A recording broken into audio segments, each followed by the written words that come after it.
said organized. That's hilarious. I would think of like one job. Did he make y'all like send a picture of the window? Oh, he just told you to do it. That's funny. What class is that? Drama? That's awesome. But your parents are like, yeah, get in there and clean the room.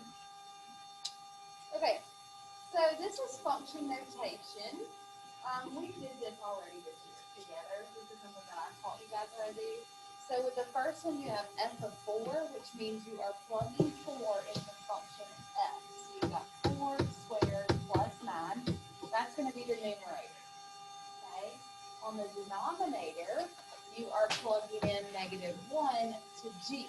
So you have 24 plus 4 times negative 1. Then you just work around the math. What's 4 squared? 16 plus 9. Okay, so 25 is on top. On the bottom, what's 4 times negative 1? Negative 4, and then what's 24 minus 4? 20. So that does simplify. 5 goes into that 5 times. 5 goes into that 4 times. What is 5 over 4 as a decimal? Good. That's going to be on ACT too. You will see functions. I don't know what they'll look like, but you will have functions. Okay? All right, let's get out our homework. It's okay, we can take it.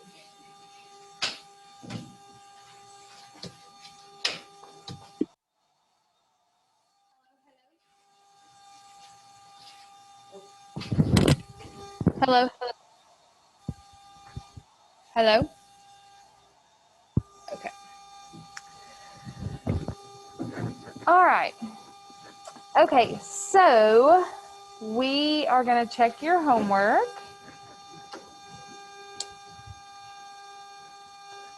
Which problems did I tell y'all to do? 7, 8, 10, and 11? 10 and 12. 7, 8, 10, and 12. Okay, all right, so I'm going to just work these out. This is going to be kind of the start of our lesson today, and then I'm going to extend. So I want you to get out your homework wherever you did it. If you did not do your homework, do it now and submit so you get some points.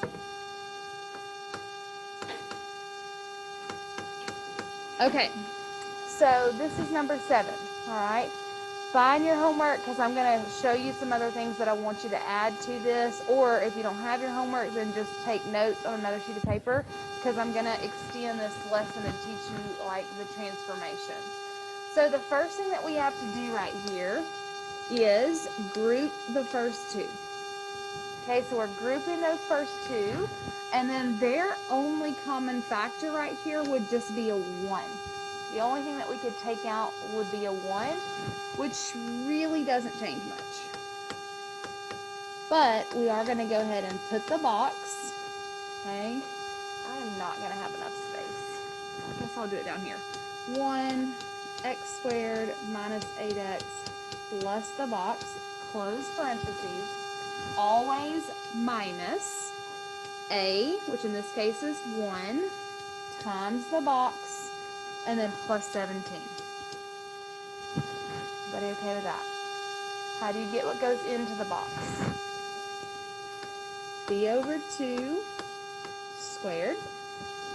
Okay, so b over 2 squared would be negative 8 over 2 squared. Negative 8 over 2 is negative 4 squared is. So in both of these boxes, I'm putting 16. Okay, close that laptop and pay attention to me, David. Negative 1 times 16 is negative 16 plus 17. Negative 16 plus 17 is 1. And then within the parentheses, you take that from a trinomial to a binomial. So that's going to be x That is going to simplify to give you 4. You're taking the square root of 16. That's 4. And then you put a minus sign in the middle. You can bring the 1 down if you want, but it's a 1, so it's not really going to make any difference. Your equation is y equals, open parentheses, x minus 4 squared, don't forget your square, plus 1. So, what is the vertex? Remember that h looks opposite than it appears. So since it is a minus 4, it's actually going to be positive 4. And where is the k? 1. Now, that vertex tells you the transformation, because we're talking about a transformation, which is a slide or a reflection or a width change. We've done all of these things previously. But let me tell you how this is going to tell us what's going on. The parent function was at 0, 0. Okay, that's where it starts always. That's where the vertex was. Well, we have shifted our vertex to 4, 1. So it was at 0, 0. Now it's at 4, 1. So what type of shift did we have?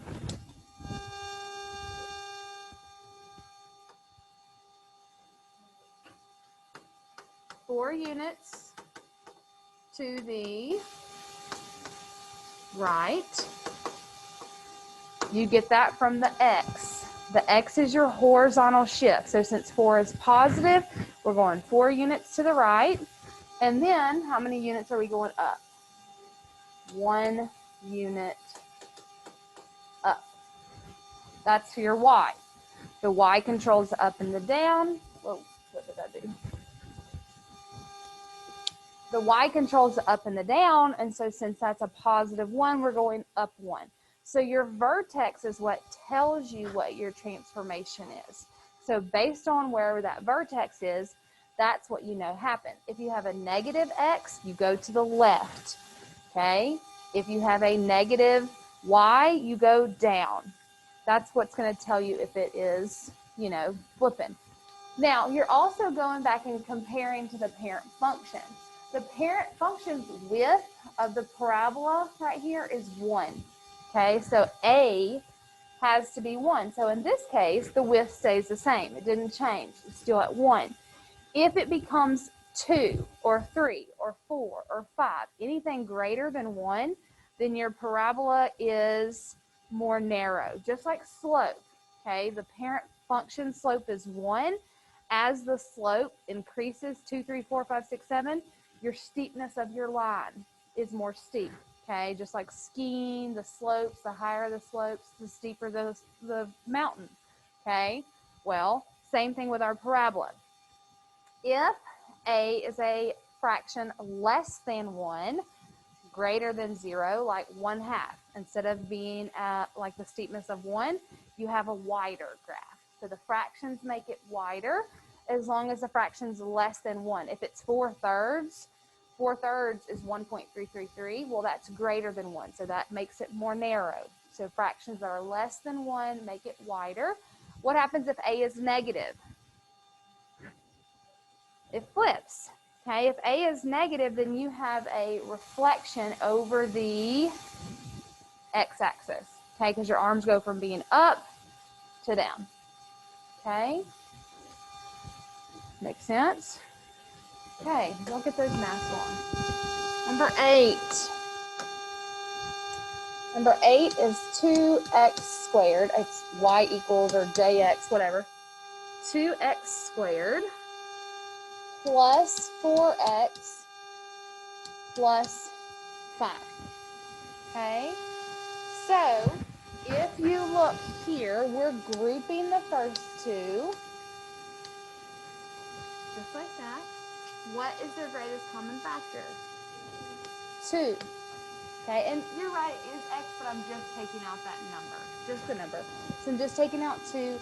That leaves me with x squared plus 2x plus a box minus, what's a? 2 times the box, and then bring down plus 5. So the numbers change each time, but what you're doing doesn't. It's just following a pattern. If you can follow that pattern, then you're golden. Okay, so we need to get what goes in the box. So we're going to do b divided by 2, and we're going to square it. b in this case is 2. 2 divided by 2 squared. 1 squared is 1, so that's 1, and that's 1. Okay, I'm going to start here and just do the math. What's negative 2 times 1? What's negative 2 plus 5? Positive 3. For my trinomial, I'm going to make it a binomial squared. By doing that, I take the square root of x squared, which is x, the square root of 1, which is plus or minus in the middle. That's a plus sign, so this is a plus sign. Bring down the 2, bring down the plus 3. There's your equation. You all getting these right? Some of you are? Cool. Okay, so where's my vertex? Good. It looks like it's positive because it's plus 1, but that's actually going to be negative 1 because it's like minus a negative. We don't write minus a negative. We change it to plus. So negative 1 is the x and y is. So what is the transformation? Left 1, up 3. What about a? What's the 2 do? Right. Okay, so the parabola is more narrow. Okay? That makes sense? All good with that? Okay. I'm going to get rid of this. Now you had number 10. Okay, the first thing they want you to do is they want you to write that in vertex form. So number 10 is f of x equals x squared minus 20x plus 107. Okay, first thing I'm going to do is group the first two. There's nothing they have in common, so just put a 1 there. Plus a box, close parentheses, minus 1 times the box plus 107. Now, how do I get what goes into the box? B over 2 squared. So b divided by 2 is, okay, negative 20 over 2, which is, negative 10 squared is 100. Okay, so 100 goes into the box. Like that. Okay, over here I'll do the math. What's negative 1 times 100? No, you're right. You're right. It's negative 100 plus 107. What's negative 100 plus 107? Just 7. So positive 7 is that. Then I take this trinomial, make it a binomial. The square root of x squared is x. The square root of 100 is 10 plus or minus in the middle. This is negative, so that's negative. Okay? You can bring down a 1 if you want, but you don't really need to. You definitely want to bring down the 7. So there's your equation. Okay? So you have y equals x minus 10 squared plus 7. Where is the vertex? Positive 10, positive 7. This one doesn't ask for the transformation, but tell me, what is the transformation? Right, right 10, because it's positive, right 10 and up 7. Okay, cool. But this one says, identify the vertex. We got that. Okay, the axis of symmetry. Remember, we've talked about that parabolas have symmetry just like your face. Your face has symmetry. If I cut my face right down the middle, I have an eye, nose, lips, okay? We don't cut our faces this way. That's not symmetrical. So with this parabola, if my vertex is over here at 10, 7, that's the vertex, right? Which means some of your graph is going to go this way, and some of your graph is going to go this way, and it's going to be symmetric around that point, right? The vertex is like the chin of my face. This would be my parabola, okay? That's your vertex. So wherever your vertex is going to be, that is very crooked, but that's your line of symmetry. It should be straight, just a straight line running straight through that vertex. When we name a line of symmetry, we name it based on the x. Okay, it's a vertical line, so it is going to be x equals which number? 10, because it goes through the x-axis at 10. It's also the x of your vertex. So whatever your vertex's x is, that's where the line of symmetry is. So all you have to say is x equals 10, because it's going to run through the vertex. So if your vertex was at 2, 4, then your axis of symmetry would be x equals 2. If your line of if your vertex was at -3, 6, your axis of symmetry would be x equals -3. Whatever the x is of your vertex is going to be your line of symmetry, the axis of symmetry. Okay? Then it says, tell which direction the graph opens. Which direction is this graph going to open? And how do you know up? A is positive. So if you look at A, this A would just be a 1. Same thing up here, A is a 1. It's a positive 1. So since A is a positive number, your arms open up. If A is negative, your arms go down. Make sense? Okay, last one is number 12. Okay, so number 12 is f of x equals 5x squared minus 20x plus 31. Okay, I have to write that over here. I don't know why I keep doing that. Okay, first thing that I'm going to do is group the first two. 5x and negative 20x. What am I taking out? 5. And I'm taking it out through division, undistributing that. So what's 5x divided by 5? X. What's negative 20x divided by 5? Negative 4x plus a box, close parentheses. Yes, thank you. Yes, it should be x squared this whole time.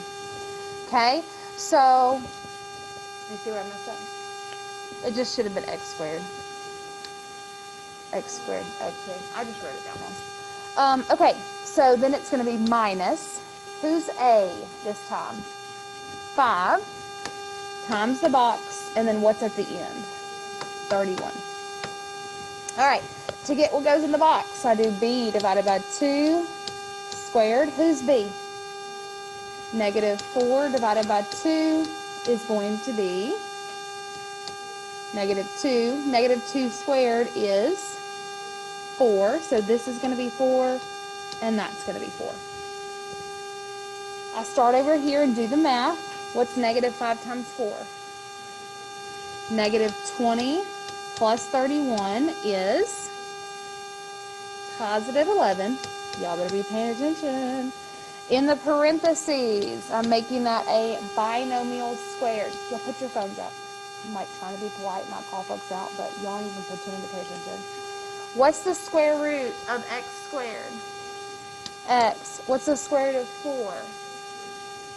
2 plus or minus in the middle? Minus. Okay? Bring down the 5, and then I have my plus 11. This is my equation.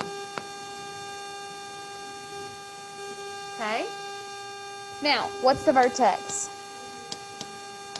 Okay, positive 2, because it looks like it's minus 2, but it's actually positive 2, comma 11. What is the transformation? Which direction is it going? Right 2, up 11. Okay, where is the axis of symmetry? Not just 2, I would need the equation. X equals 2. In which direction is this opening? Up. It is steeper because the 5 makes it steeper, and it's opening upward.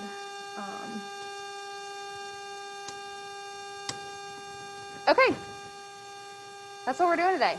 So you're going to finish this assignment, okay? We've already done half of it. You're going to do the other half. So go back and finish. You already did 7, 8, 10, and 12. So now you're doing 6, 9, 11, and 13. You will have a quiz tomorrow on this. Should hopefully be something that you do well on, boost your grade. So this is what we will be working on tomorrow when you come into class. So if you've got questions, let me know. Same for you virtual students. If you have questions, let me know. You guys are finishing this assignment. You are on page 188. And you're doing numbers 6, 9, 11, and 13. Isn't that right, y'all? Okay, get that submitted.